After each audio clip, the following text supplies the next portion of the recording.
गिरिराज धरण की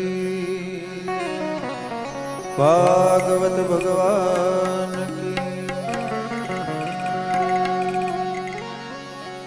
आरती कुंज बिहारी की श्री गिरधर कृष्ण मुरारी की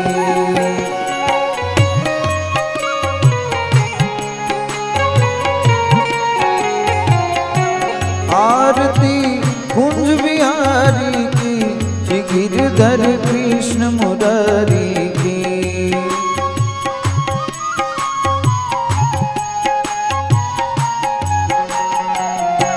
गले में वेदनती माला बजावे मुरली मधुर बाला श्रवण में कुंडल जल काला नंद के आनंद नंद लाला गगन समंग कांति करे राधिका चमक रही हरी लतन में ठाणे बनमाली ब्रह्मर्षि अलग कस्तूरी तिलक चंद्र सी जलक ललित छवि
શરણ